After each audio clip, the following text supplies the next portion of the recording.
pour tout enseignant qui se respecte. Un enseignant éminent dans l'histoire du tasawwuf, du soufisme, c'est l'imam Chadili.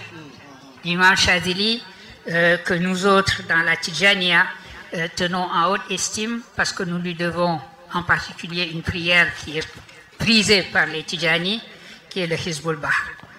Eh bien, l'imam Chazili, quand on lui a demandé pourquoi il n'avait pas écrit de livre, a dit « Mes disciples sont mes livres ». Un disciple peut devenir un livre parce qu'un disciple, on a en quelque sorte écrit sa constitution et on a fait de lui un humain parfait. L'idée d'aller vers la perfection de notre humanité, au fond, le soufisme a des définitions multiples et variées, mais la véritable définition, c'est celle-là. La voie qui mène l'humain à la plénitude de son humanité, autrement dit, la voie qui fait que l'humain devient véritablement celui qu'il a à être. Le Insanul Kamil, qui est la visée des soufis, ou l'Homo Perfectus, que l'on trouve également dans les mysticismes chrétiens et judaïques, parce que nous partageons de ce point de vue-là les mêmes traditions abrahamiques. Eh bien, la raison pour laquelle je l'évoque, c'est que s'il a estimé que le véritable enseignement, ça consistait à constituer l'humanité de l'humain, l'humanité des disciples qui lui ont fait confiance et qui ont remis leur propre constitution entre ses mains, c'est aussi que la manière de prolonger un enseignement, c'est aussi d'écrire. Lui-même n'a pas écrit, son successeur Mursi a peu écrit, mais le successeur du successeur Ibn Ata'Allah a écrit énormément de choses et en particulier a écrit les enseignements de ces deux maîtres. Cela veut dire donc que l'enseignement, au fond, atteint sa perfection lorsqu'il est à la fois constitution des disciples de manière orale, faire en sorte que les humains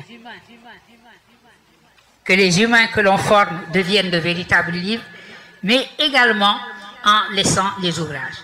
Tout à l'heure, Serigne Mansour a posé sa main sur ces ouvrages qui viennent de sortir de l'imprimerie de l'impression du calife, en expliquant qu'en effet, l'œuvre de Maouglo est là et il reste encore une infinité de tomes. Eh bien, ces livres viennent à leur heure. Serigne Mansour m'expliquait tout à l'heure que c'est seulement maintenant qu'un certain nombre d'écrits de Maodo qui n'avaient pas été publiés vont être publiés grâce au calife. Vous avez évoqué tout à l'heure mon professeur, le professeur Rawan Bey, à qui je dois énormément de choses et en particulier à qui je dois le cadeau de Ifham.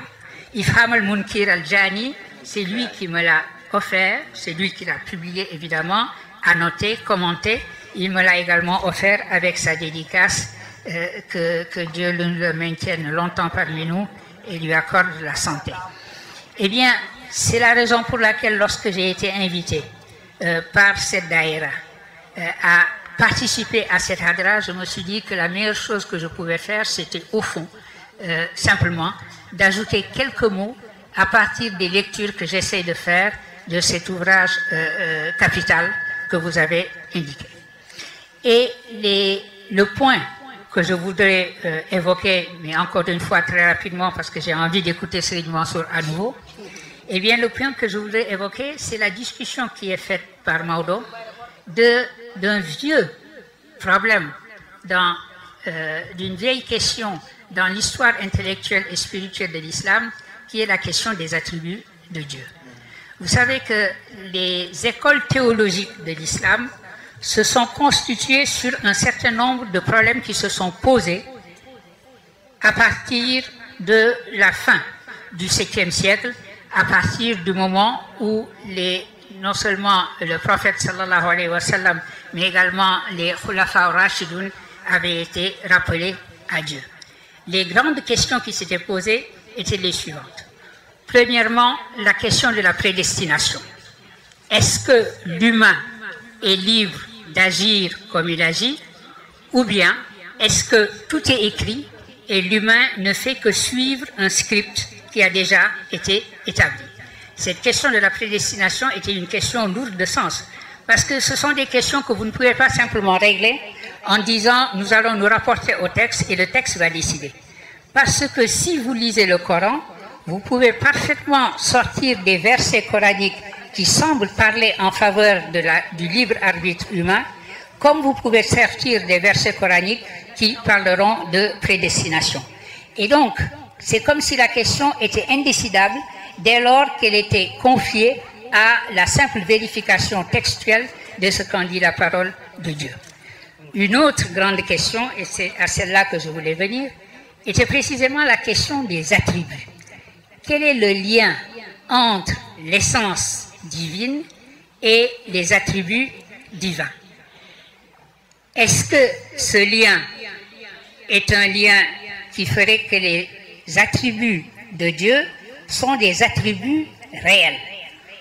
Vous savez qu'un certain nombre d'attributs posent des problèmes parce que clairement ils sont des attributs anthropomorphiques. Si je dis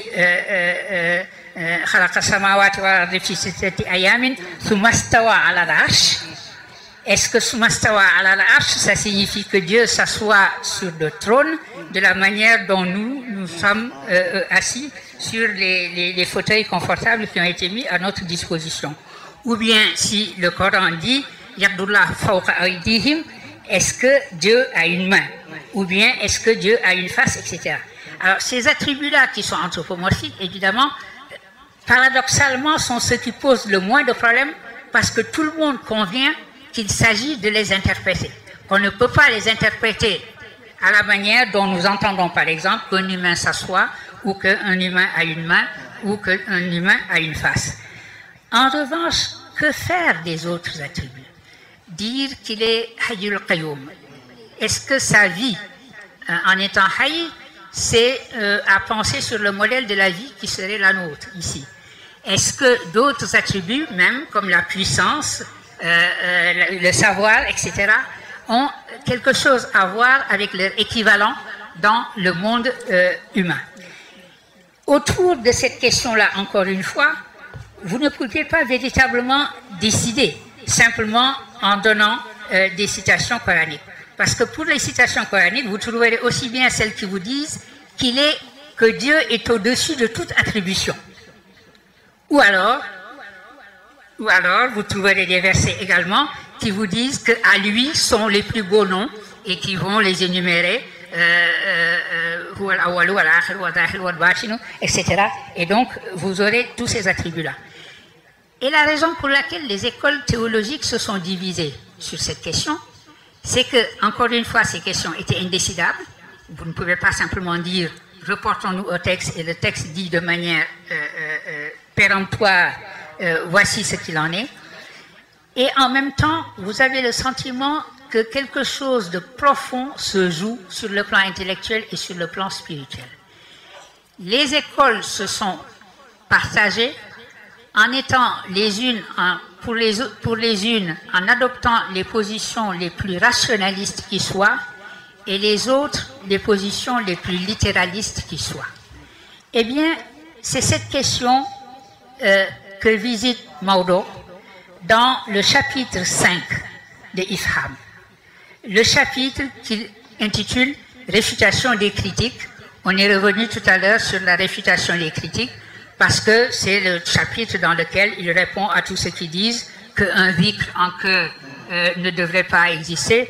Et nous avons vu malheureusement récemment dans d'autres pays un forcené, encore une fois, revenir sur cette question-là et accuser la Tidjaniya d'être dans l'innovation blâmable parce que, etc.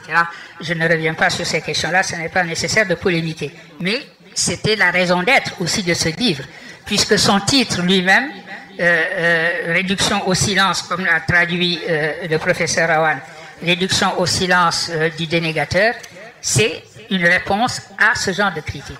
Mais à la fin de ce chapitre, justement, Maudo nous donne un sous-chapitre de conclusion qu'il appelle remarque utile, faïda. C'est l'intitulé que le professeur Awan Bay traduit par remarque utile. Et dans cette remarque utile, il laisse de côté la réfutation qui a été accomplie de main de maître avec la plus grande éloquence pour se pencher justement sur cette question des attributs. Et la raison pour laquelle la manière dont il se penche sur cette question des attributs m'intéresse, c'est un certain nombre de choses, qui est une des choses en particulier, c'est toute la doxographie qu'il cite. La manière dont Maudo donne les différentes positions qui se sont exprimées sur cette question-là. J'étais tout à fait étonné en me disant, il a fait ses études et il a écrit ici au Sénégal. Et nos daara étaient véritablement des lieux d'excellence. Parce que pour qu'une doxographie de cette nature ait pu être établie, avec toutes les citations qui ont été faites, il fallait véritablement disposer d'un nombre incalculable d'ouvrages et non seulement pouvoir les obtenir, ce qui ne devait pas aller de soi à l'époque, mais en plus savoir qu'ils existaient. Parce que pour aller à la recherche d'un ouvrage, il faut déjà savoir que cet ouvrage existe. Eh bien, ce témoignage de l'excellence de nos centres d'enseignement est une chose qui a attiré mon attention et que nous devons tous méditer. Parce que nous vivons sur un régime double, qui est un régime de séparation entre les intellectuels que l'on dit traditionnels, qui sont allés à l'école française, qui ont suivi le type de parcours que j'ai parcouru moi-même, et les intellectuels qui étaient les intellectuels de notre tradition la plus solide, ceux qui ont établi véritablement la personnalité musulmane qui aujourd'hui est la nôtre, ceux qui précisément ont été des gardiens et des bergers d'âme, ceux qui ont enseigné le savoir-vivre, comme cela a été dit tout à l'heure, eh bien, les deux parcours, les deux trajectoires devraient pouvoir se réunir. Et la raison pour laquelle je ne pouvais pas être à un meilleur endroit qu'ici ce soir, c'est que j'ai le sentiment qu'en effet, nous sommes dans un espace où les deux traditions se rejoignent comme elles devraient se rejoindre. Je ferme cette parenthèse pour revenir à ce que dit Maudo sur cette question-là. Comme je dis, il rappelle la division qui s'est effectuée entre les littéralistes qui préféraient, au fond, ignorer la question. Le littéralisme est une doctrine qu'on peut respecter parce que c'est une doctrine prudente. C'est une doctrine qui veut véritablement, simplement, s'en tenir à la parole divine. Dieu dit qu'il s'est assis sur le trône. Je ne sais pas comment est-ce que cela est possible, mais s'il le dit, je vais prendre les choses exactement comme il le dit. Ça, c'est la position littéraliste, c'est la position de quelqu'un comme Ibn Hanbal, et c'est ce que nous rappelle Maudo dans ce texte-là. Ou alors, vous avez la position rationaliste, qui vous dit qu'au fond, si vous multipliez les attributs de Dieu, alors, toute la question est de savoir si les attributs sont la même chose que les noms. Sifa pour attribut et Asma'ul Husna pour les noms, est-ce que cela recouvre les mêmes réalités? Est-ce que le nom, c'est le nom des attributs? Ça, c'est une autre question que les philosophes et les théologiens ont également posée dans le monde de l'islam. Mais la question est la suivante. Est-ce que la multiplicité des attributs n'enlève pas quelque chose à l'unicité de l'essence divine? Autrement dit, si vous avez affaire à un attribut qui vous dit que Dieu punit, et vous avez affaire à un attribut que vous dit que Dieu pardonne, vous pouvez avoir l'impression que vous avez introduit à l'intérieur de l'essence divine des déterminations qui sont des déterminations contraires. Et l'école rationaliste, précisément à cause de cela, à cause de la possibilité que vous introduisiez dans l'essence divine du multiple, a décidé de se passer tout simplement des attributs, en disant que les attributs ne sont que des manières de parler, et qu'en définitive, l'essence reste l'essence une de Dieu. Que Dieu n'a pas besoin de passer par l'attribut de pouvoir pour agir, il n'a pas besoin de passer par l'attribut de guérisseur pour guérir, il n'a pas besoin de passer par quelque attribut que ce soit, il guérit, il agit il pardonne directement par son naissance, et à ce moment-là, vous effacez la multiplicité des sifas. Et c'est la raison pour laquelle cette école rationaliste, l'école des Mu'tazilites, s'est appelée elle-même école du Tawhid, en étant tellement exigeant sur ce qui concerne l'unicité divine qu'il fallait écarter la question des attributs. Alors, que penser? Dans un cas, vous avez toutes les évidences textuelles qui vous indiquent que les attributs sont les attributs de Dieu, et de ce point de vue-là, d'ailleurs, l'islam les philosophes musulmans et les théologiens musulmans disent la même chose qu'un grand théologien juif, Maïmonide.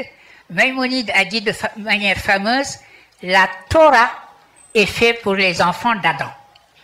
La Torah est faite pour les enfants d'Adam. C'était une manière d'intervenir sur la question des attributs, parce que qu'est-ce que cela veut dire? Quand vous dites que le livre, la parole divine, est faite pour les enfants d'Adam, ça veut dire que les attributs de Dieu sont des attributs pour nous autres humains, et pas l'appellation que Dieu lui-même aurait de lui-même. Autrement dit, c'est pour nous que Dieu est guérisseur, que Dieu est pardonneur, que Dieu est miséricordieux, etc. Et c'est la raison pour laquelle les attributs sont faits, nous sont indiqués pour avoir un type de relation à Dieu.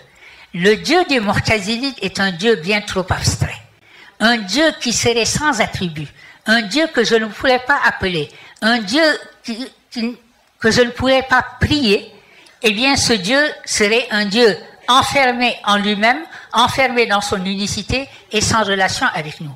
C'est la raison pour laquelle la raison d'être des attributs, nous explique Maodo dans ce texte, c'est nous. C'est encore la générosité de Dieu dont parlait Imam Diegen tout à l'heure. Une générosité ontologique, c'est une manière que Dieu a de se donner à nous et de se donner à nous par les noms qui sont les siens. Et donc, c'est dans cette direction-là que Maodo, dans son texte, résout la question des attributs, avec une élégance absolument extraordinaire. Et il prend des exemples en disant, si vous prenez il est avec vous où que vous soyez. Ou bien si vous prenez cette prière que l'on prononce en général quand on va voyager, Anta sahibu fi safari wal khalifatu fil ahli. Tu es mon compagnon dans le voyage et c'est toi qui m'attends chez moi auprès de ma famille. Comme si, en effet, Dieu était avec nous et pas seulement par ses attributs. Parce que le plus simple, c'est de dire, oui, il est avec nous parce qu'il nous connaît. Donc, c'est par sa connaissance qu'il est avec nous. Et Maodo dit, il n'a pas besoin de passer par la science pour nous connaître. Et de la même manière qu'il n'a pas besoin de passer par la science pour nous connaître, peut-être bien que lorsqu'il dit qu'il est avec nous, il est peut-être aussi avec nous avec les sens. Et l'explication finale qu'il donne, et je terminerai sur ce point, est une leçon profonde de signification du tasawwuf et de signification de ce que signifie l'humanité de l'humain et la marche de l'humain vers sa propre perfection. Maodo nous explique dans ce texte que si nous nous en tenons simplement à la raison, nous pouvons aller dans une direction qui est la direction littéraliste, nous pouvons aller dans une autre direction qui est la direction rationaliste, nous n'aurons jamais aucun moyen de décider entre les deux directions, et c'est tant mieux. Les écoles peuvent fleurir, les écoles peuvent être nombreuses, parce que comme le dit l'islam, al-ikhtilaf rahma. La différence entre les ulamas, c'est au fond une bénédiction pour nous. Mais dit-il, il y a les ahlul kashf. Et c'est sur ces ahlul kashf qu'il termine son propos. C'est-à-dire que ceux-là ont la capacité précisément de vivre la signification de huwa ma'akum aynama kuntum, et non pas simplement de connaître la signification de ce verset. Et donc, le degré auquel il nous invite à ce moment-là, c'est le degré qui consiste à passer de la sphère rationnelle pour laquelle les deux positions sont aussi valides l'une que l'autre, à la sphère de ce qu'il appelle des ahlul kashf, les gens du dévoilement, qui est précisément la sphère où même les contraires peuvent se réunir et se réconcilier. Et la signification du tasawwuf, c'est qu'il nous indique au fond, c'est celle-là. La manière dont l'être humain peut passer des différentes âmes qui sont les siennes. On parlait tout à l'heure des âmes humaines. L'âme que nous avons en partage avec les végétaux, l'âme que nous avons en partage avec les animaux, l'âme qui nous définit rationnellement en tant qu'être humain, mais il y a au-delà de cela la faculté suprarationnelle qui est celle du tasawwuf. La faculté qui est inscrite en chacun de nous, cette faculté prophétique qui fait que les vérités éternelles du divin peuvent se projeter directement sur cette faculté-là et réconcilier des choses qui sont tenues pour antithétiques et contraires les unes aux autres lorsque l'on s'arrête simplement au niveau de la rationalité. Il m'a semblé que ce texte-là était un texte central. Vous avez rappelé tout à l'heure tout le bien que le professeur Lawan Bay pensait de ce livre et de la centralité de ce livre dans l'œuvre de Maodo.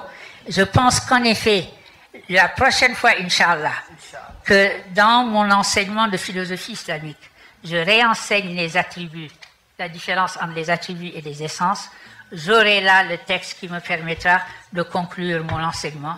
Et c'est ce que je voulais dire, et c'est sur ce point-là que je voulais terminer, en vous remerciant infiniment encore une fois de m'avoir permis d'être des vôtres. Applaudissez, comme ça.